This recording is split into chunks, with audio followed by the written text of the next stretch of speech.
Dolf Euler fait partie de ces historiens étrangers qui nous instruisent sur des points aveugles de l'historiographie française. Un peu comme, je sais pas, d'autres exemples, Robert Paxton sur Vichy. Enfin, quand je dis historien étranger, parce qu'au fond, c'est un étranger. Quelqu'un qui parle le français que vous allez entendre, qui a passé beaucoup d'années de sa vie en France. Combien? Une trentaine. Voilà. Qui a passé une trentaine d'années en France, qui connaît la littérature française comme peu d'entre nous. Est-ce que c'est un étranger? Je crois qu'en fait, c'est un Européen. Mais pas au sens des Européens en plastique, qui peuplent... on ne va pas commencer de méchanceté. Mais les Européens comme le pouvaient l'être Humboldt ou Benjamin, les vrais Européens. Voilà. Donc, tu as passé bien des années de ta vie sur ce point aveugle de l'historiographie française. Pas vraiment aveugle, parce qu'il y a des historiens français remarquables qui ont travaillé là-dessus, mais à ma connaissance, et sauf erreur, la plus récente monographie sur les journées de juin, qui les raconte une par une, remonte à 1880. Elle est toujours disponible aux éditions Spartacus. Elle est écrite par son nom échappe là tout de suite. Marouk, voilà. Ah, Victor Marouk, mais c'est de 1804. Ah oui. 1800. Ah bon. 1880. J'ai compris que c'était 1900. Ça fait 150 ans. Oui. La plus récente monographie sur les journées de juin a 150 ans. C'est dire que c'est quand même un point aveugle.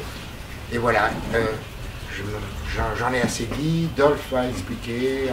On va commencer par expliquer pourquoi il s'est lancé dans cette entreprise. Dans cette aventure. Donc, merci beaucoup d'être venu. À vous, les éminents confrères et consoeurs, et le non moins éminent public. Il a mis la barre très haut d'emblée. Je pense que je sens que je suis en train de redevenu étranger d'une façon terrible, parce que mon accent allemand reprend de plus en plus de vigueur, et je suis en train de perdre mes réflexes sémantiques français. Donc je vais essayer quand même de vous raconter un peu la genèse de mon livre, mais avant de m'y lancer, je voudrais, pour ainsi dire, mettre en exergue une citation que vous avez peut-être trouvée vous-même à votre grande surprise, ou pas tellement grande surprise, dans l'exposition de Walker Evans, si vous l'avez déjà vu, à Beaubourg. Donc Walker Evans, qui a été au début de sa carrière à Paris pendant un laps de temps relativement bref. Il a dit à la fin de sa vie dans une interview que les auteurs qui lui ont le plus appris, c'était Baudelaire et Flaubert. Et en tant qu'artiste photographe, Baudelaire pour l'esprit et Flaubert pour la méthode. Donc ça, c'est à méditer.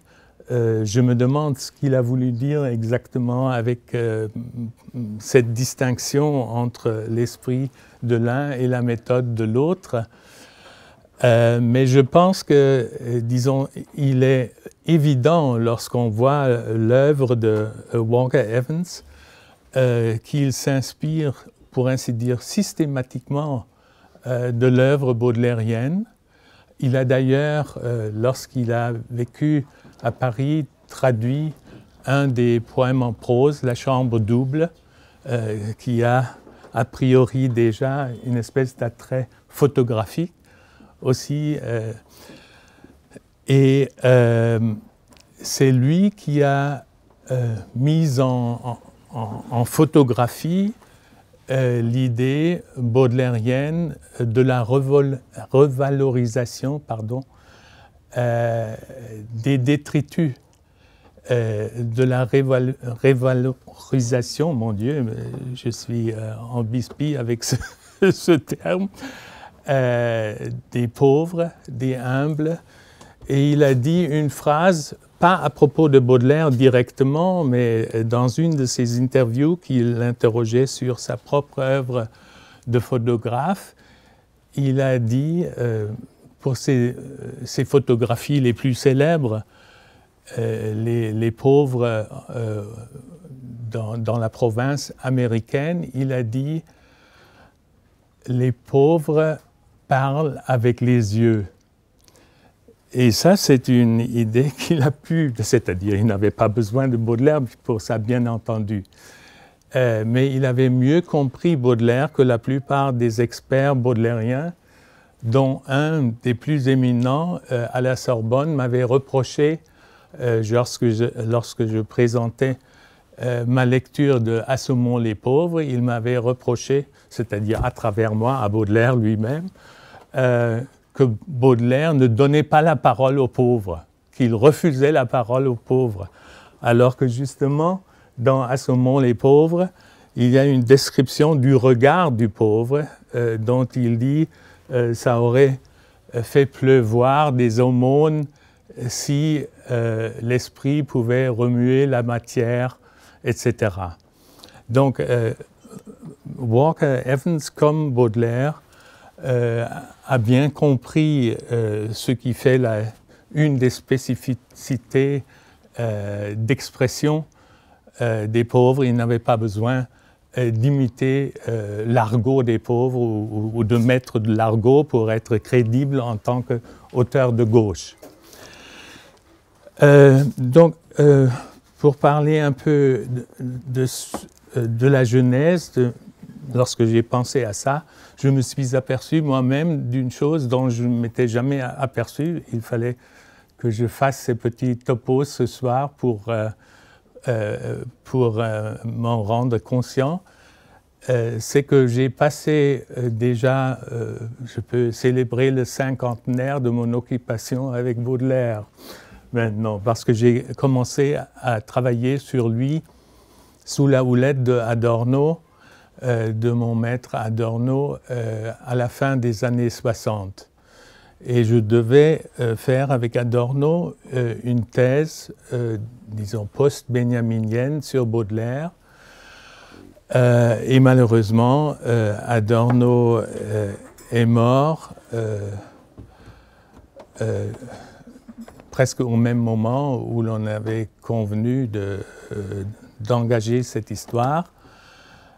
Et la lecture d'Adorno lui-même, pour qui Baudelaire est quelqu'un d'omniprésent aussi dans l'œuvre adornoienne, vous trouvez aussi partout des références explicites ou implicites à Baudelaire.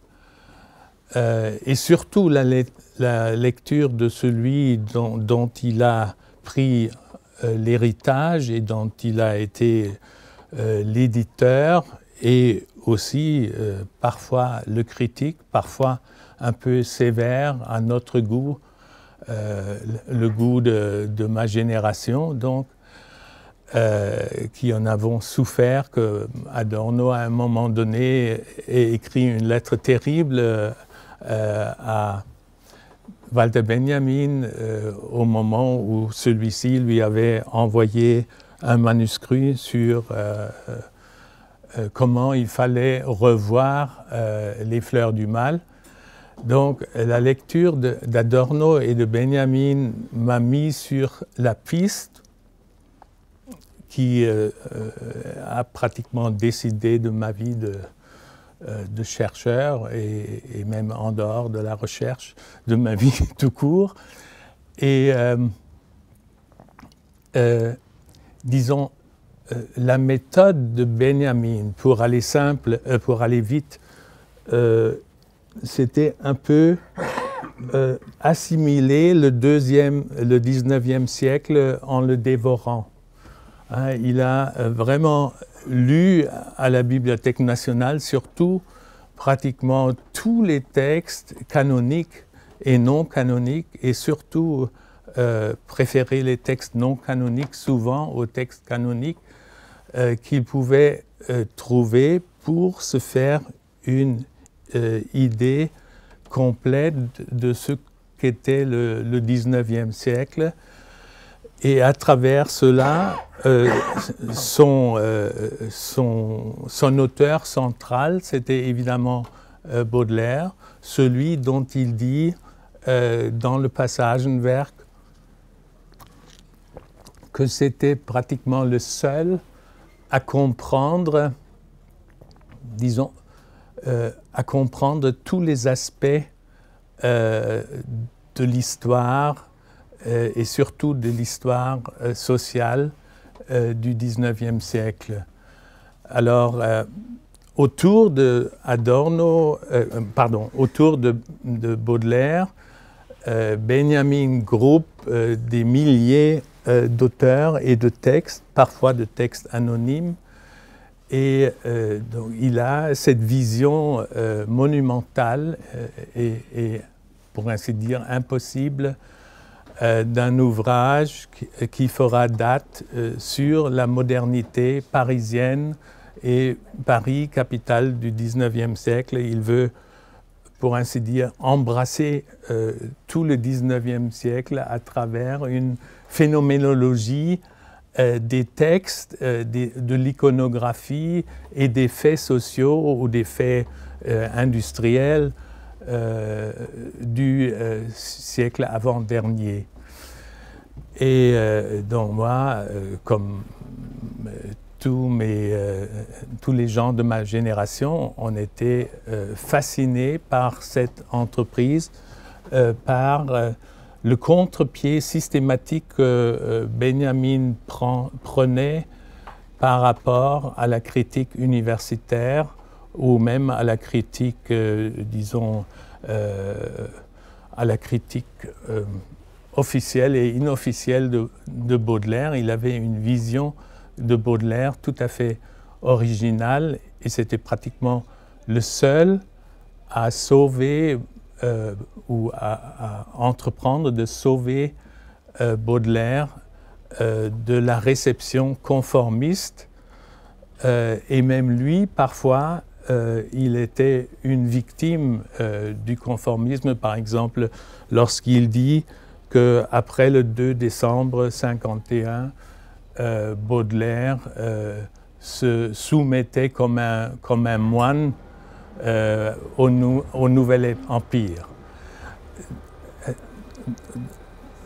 J'ai commencé donc à travailler sur plusieurs textes baudelairiens, dont surtout le Cygne, dont je voyais immédiatement que ça avait quelque chose de caché et qu'il fallait décrypter ce poème d'une manière, disons, pas tout à fait indigne de Benjamin, qui lui avait peu approché le Cygne et avait donné sa préférence à d'autres textes comme à une passante et certains textes des poèmes en prose ou les textes de révolte et du cycle Le Vin.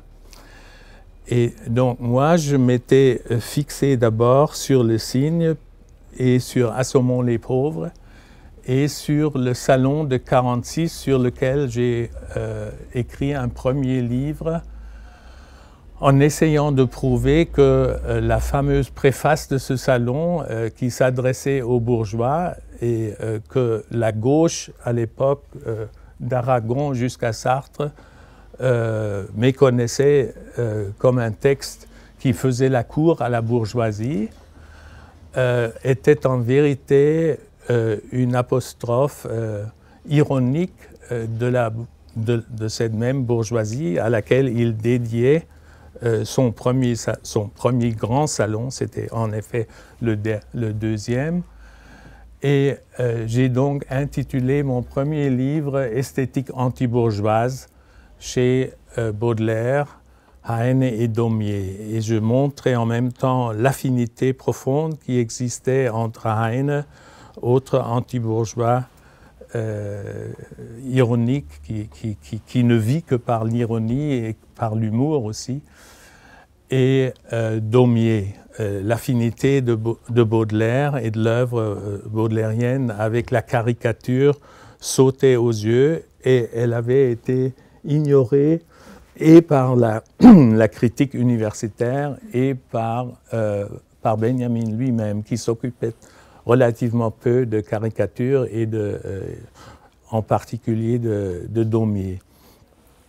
Et de ce premier travail est née l'idée de rétrécir mon propre champ de vision, et au lieu de me battre contre le siècle tout entier, d'écrire quelque chose sur le 19e siècle dans toute sa splendeur et son horreur, je me suis concentré sur le moment le plus horrible, à savoir le basculement de la révolution bienheureuse de 1948, au début magnifique et saluée par l'Europe entière, vers la répression sanglante qui a eu lieu ici, avec, disons, si on ouvre aujourd'hui le dictionnaire, même dans le Larousse, il y a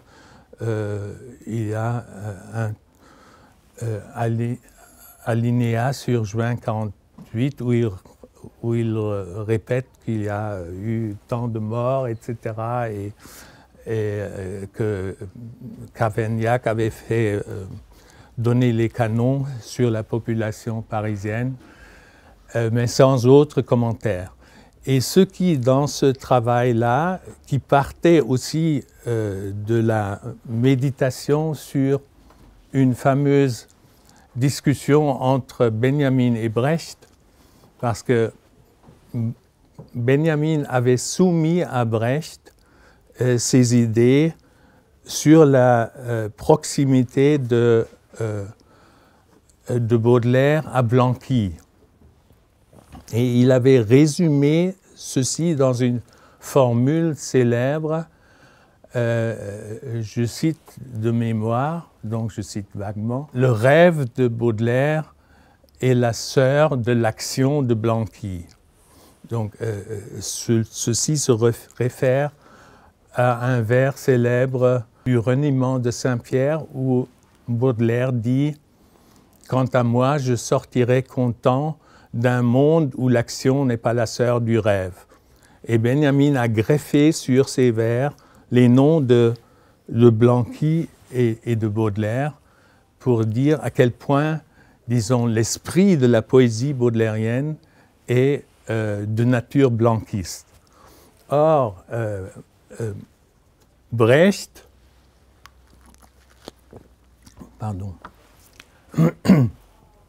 lorsqu'ils ont discuté là-dessus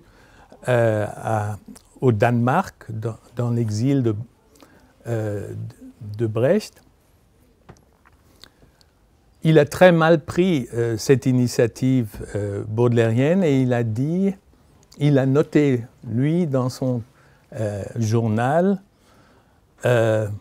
Baudelaire est le coup de poignard dans le dos de Blanqui. Avec cet aphorisme, Brecht a répété sans le savoir la version officielle c'est-à-dire en l'accentuant, il a répété la version officielle de la lecture bourgeoise, de la lecture de droite. Mais là, la droite et la gauche, pendant très très longtemps, les marxistes et les universitaires, les sorbonnards, disons, pendant très très longtemps, étaient d'accord là-dessus que Baudelaire avait viré sa cutie, je crois, on dit, après le 2 décembre 1951 et qu'il était de révolutionnaire aléatoire devenu un réactionnaire authentique. Et donc, toute la tendance, une partie essentielle de la tendance de l'entreprise benjaminienne était justement d'aller à l'encontre de cette superstition que les marxistes partageaient avec les lecteurs académiques et petits bourgeois. Et quand moi j'ai fait mes premiers pas dans l'université parisienne, je me heurtais à des doutes de cette même nature, comme si Benjamin n'avait jamais existé. Et d'ailleurs, j'ai trouvé une fois sur les quais chez les bouquinistes un exemplaire de la première édition, de la première traduction de Benjamin en français, dédicacé par le traducteur Maurice de Gondillac à Paul Ricoeur, le grand maître de Macron. Et donc Ricoeur avait donné cet exemplaire sans le lire à un débarras ou à un bouquiniste dans le meilleur des cas. De toute façon, moi je suis aujourd'hui propriétaire très orgueilleux de cet exemplaire ayant appartenu à Ricoeur qui ne savait pas quoi en faire. Alors, donc petit à petit, je me suis lancé dans cette chose et je me suis aperçu que pour bien argumenter contre les experts, il fallait donner dans l'érudition ce que le critique du Canard enchaîné qui a fait un compte-rendu de la dernière édition me reproche vivement. Il dit « Euler s'enfonce, a tendance à s'enfoncer dans l'érudition ». Eh bien, je me suis enfoncé à dessein et méthodiquement parce que je voulais essayer de prouver que ce n'était pas un fantasme de gauche que de lire Baudelaire de cette manière, mais qu'il y avait des signes infaillibles, sémantiques infaillibles, qui pouvaient prouver la véracité d'une lecture systématiquement révolutionnaire de Baudelaire.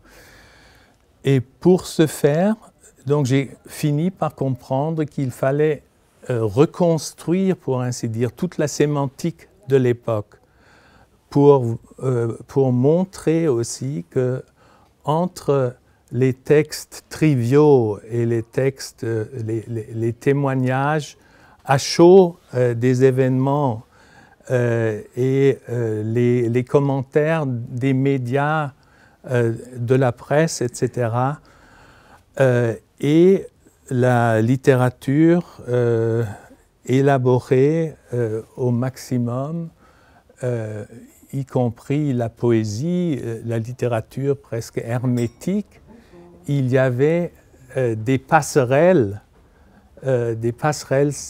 sémantiques qu'il fallait uniquement franchir pour établir cette sorte de relation entre la poésie et la réalité sociale. Et c'est comme... Excuse-moi, est-ce que je peux t'interrompre 2 secondes? Oui, je suis un peu trop bavard. Non, c'est pas ça. C'est parce que je ne suis pas certaine que tout le monde connaisse bien ce qui s'est passé en juin 1948. Et ce dont il... Enfin, si tu permets, quelques minutes. Aide-moi. Ce dont Dolf parle, et il est tellement connaisseur et de Benjamin et de Baudelaire, et bien entendu de Flaubert et tous les poètes de 1848. Mais ce qu'il ne dit pas, et peut-être allait-il le dire, mais il me semble que c'est maintenant qu'il faut que vous sachiez c'est que son livre, qui a été une première édité en 98, si je ne me trompe pas, dans un premier temps, donc c'est la deuxième édition, a été un bouleversement reçu comme un bouleversement chez les historiens. Moi, à ce moment-là, j'ai eu un dialogue extrêmement important avec un grand spécialiste de 1848, Maurice Agulon, et ce que nous apporte ce livre. Et c'est extrêmement rare. Alors, peut-être que Dolf est un étranger, mais il est surtout un excellent connaisseur de Paris, du 19e siècle et de la poésie. Et nous apprenons à travers la poésie, la littérature, combien juin 48 a été quelque chose de non seulement traumatique, mais particulièrement extraordinaire. Extraordinaire dans la mobilisation des ouvriers qui n'avaient pas leur république, mais extraordinaire dans la mesure où, après, et c'est ça qu'il montre de manière admirable, suffisamment explicite pour convaincre des historiens comme, par exemple, Maurice Agulon. C'est-à-dire que cette chape de plomb qui est sortie ensuite sur juin 48, le spleen ou le spleen de l'oubli, la façon dont on appelait le spleen contre l'oubli de 48, 48 a marqué un terme à une existence révolutionnaire pensée de tout un collectif d'ouvriers dont on n'a même pas idée de l'importance, de l'intelligence, de la stratégie, de l'organisation à ce moment-là. Chape de plomb que jamais, ensuite, on a retrouvé. La seule possibilité de retrouver ces traces, c'est précisément en suivant la méthode, si je puis dire, de Benjamin, c'est-à-dire essayer de sortir de l'histoire continue pour récupérer les déchets du passé. Il a très très bien fait de faire cette référence à ce qui se passe à Beaubourg à l'heure actuelle, c'est-à-dire retrouver ce qu'on a véritablement oublié. Bien, la seule possibilité que l'on a, c'est précisément par la poésie, Baudelaire, et par, entre autres, Flaubert, l'éducation sentimentale. Et c'est par l'éducation sentimentale que l'on peut saisir la violence inouïe de cette répression en 1848. Et c'est ce que nous donne à voir par l'intermédiaire d'une réflexion sémantique, comme le dit très justement Dolf, mais ça nous permet de découvrir ce qu'était 48. On découvre des gens comme Ménard, comme Castille, il cite aussi Malbrook, etc. Marouk, pardon. Marouk, oui. Et toutes sortes de gens totalement inconnus qui ont écrit sur le coup des événements, qui rendent compte réellement, vous lisez les mémoires de Ménard, vous allez vous rendre compte, Castille également, qu'est-ce que c'était que juin 48? Qu'est-ce que c'était que cette révolution? Et l'extraordinaire puissance de révélation ou d'invocation ou de représentation de Dolf, c'est de nous avoir montré que par la poésie, par la prescience en quelque sorte des poètes et par l'impossibilité justement de mettre de côté ce moment absolument formidable et en même temps épouvantable, eh bien on peut retrouver juin 48. Et c'est pas un hasard si aujourd'hui ça ressort. Tu as bien fait de faire allusion à Ricoeur et à Macron, parce que pendant un certain temps, Ricoeur a eu une publicité absolument phénoménale, un écho considérable, alors qu'on sait que Ricoeur est un penseur médiocre, un excellent lecteur, mais un penseur médiocre qui a su lire Karl Mannheim incontestablement, mais il ne fait que reproduire Karl Mannheim. Et ce qui est extraordinaire, c'est que cette facilité de lecture qu'on avait en lisant Ricoeur a influencé particulièrement les historiens. Montrer que Ricoeur, par ce simple exemplaire laissé au bouquiniste, qu'il n'a même pas ouvert, bien entendu, Ricoeur est bien incapable de lire Benjamin. Bien incapable parce que Benjamin est absolument illisible dans le métro. Je dis ça parce que, en général, les gens rapides disent on ne peut pas le lire parce qu'on ne peut pas le lire dans le métro, etc. etc. C'est un immense lecteur. Mais la complexité de la pensée de Benjamin est telle que Mémoire et Histoire, le travail de Ricoeur, plonge véritablement dans le souterrain, non pas des choses ni de la pensée critique, mais dans le souterrain du rien. Effectivement, ça, c'était impossible pour Ricoeur d'accéder à la pensée de Benjamin. C'est quelque chose de très difficile et Dolf nous le fait connaître de manière extrêmement palpable. C'est-à-dire que ça donne l'impression d'être un truc extrêmement complexe d'après ce qu'il nous dit. Pas du tout.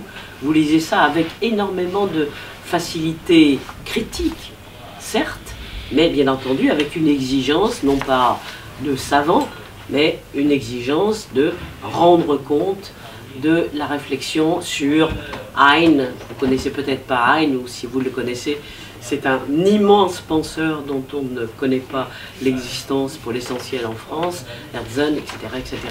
Vous avez accès là à des penseurs presque méconnus. Et c'est pour ça que je me suis permis de faire une petite parenthèse. Non, mais heureusement que tu l'as fait, le public commençait à sommeiller parce que je m'exprime trop mal. Non, j'ai perdu. Pas du tout, c'est parce que le peu d'aisance que tu donnes la complexité de ton travail, oui. Et du même coup, on peut se dire, mon Dieu, ce livre est inaccessible, comment je vais faire le tour de Heine, de Benjamin et autres. Pas du tout, c'est vraiment... Bon, bah, bien sûr, ça demande l'exigence de l'écriture. Non, c'était juste ce que je voulais dire. Non, je te remercie vivement, en rougissant. Est-ce que je peux, justement pour étayer un peu ces propos, vous faire la lecture d'un simple petit passage? Parce que j'ai présenté dans le début donc, les leitmotifs de cette époque qui étaient donc à la fois événementiel et représentatif pour le 19e siècle tout entier. Pour moi, juin 1948 n'est pas une exception. C'est un point de cristallisation, pour ainsi dire. Et je voulais juste vous faire la lecture. Comme ça, vous voyez aussi, par ce que je lis, la méthode de ce texte qui n'est pas un texte hermétique. Attendez. Donc, c'est sur Image de femmes, rôle des femmes. En 1848, la question des femmes a pris pratiquement autant d'importance dans la conscience publique que la question sociale. Et le combat de juin ne la relègue pas au second plan. D'abord parce que les femmes des insurgés avaient pris une part active à la révolte, ce dont profitèrent de nombreux commentateurs pour s'exprimer de telle ou telle manière sur le caractère et la position sociale des femmes, et ensuite parce que, aussitôt après la défaite de juin, le mouvement des femmes parut se disposer à assumer le rôle révolutionnaire du gouvernement ouvrier vaincu. Enfin, des femmes eurent un rôle important aussi bien dans la campagne d'amnistie de l'après-juin que dans la réélaboration historique et littéraire des événements. Un des projets de Michelet a pour titre « Les femmes de 1848, héroïnes et martyrs de toute nation ». Les femmes de juin furent en effet présentées par la littérature engagée comme héroïnes et martyrs pendant et après l'insurrection. Le 28 juin, Engels parle de deux jeunes et belles grisettes qui, portant intrépidement les bannières du peuple sur la barricade de la rue de Cléry, furent abattues par des lions et chacals de la bourse de la 2e Légion de la Garde nationale. Le Constitutionnel en juge évidemment tout autrement, bien que le journal de Thiers accorde encore à ces femmes un reste d'héroïsme. Chez Hugo, l'événement devient pratiquement l'inverse du tableau de Delacroix, La liberté sur les barricades. Sa présentation des deux filles de joie met en relief le caractère douteux de la scène. Elles auraient, raconte-t-il, relevé leurs jupes jusqu'au ventre et lancé à la garde nationale des obscénités impossibles à répéter. La vue de cet, je cite Hugo, héroïsme de l'abjection a fait sur Hugo l'effet d'une révélation. D'un coup, il comprend le sens de tout le soulèvement, ou plutôt il pense l'avoir compris. La diabolisation de la femme devient complètement triviale chez le laborieux rimailleur petit bourgeois Charles Dugues, qui insulte les femmes des insurgés, je cite, « Ces femmes sans pudeur, aux longs cheveux épars », et qui découvre aussi parmi les instigateurs intellectuels de juin un bas bleu oublié de son devoir. George Sand, de l'hymen abaissant la grandeur, dans le cœur de l'épouse a détruit la pudeur. Même les facéties d'un Mérimée ne s'élèvent guère au-dessus de ce niveau de misogynie. J'ai conduit à l'abbaye une personne qui se disait de votre sexe et qui venait de couper la tête avec un couteau de cuisine à un officier de la mobile blessé, écrit-il galamment à l'une de ces dames. Tocqueville, plus sobrement, se contente de citer la fureur d'une vieille marchande de légumes et la coquetterie d'une jeune fille de ferme comme les indicateurs de la folie de l'époque.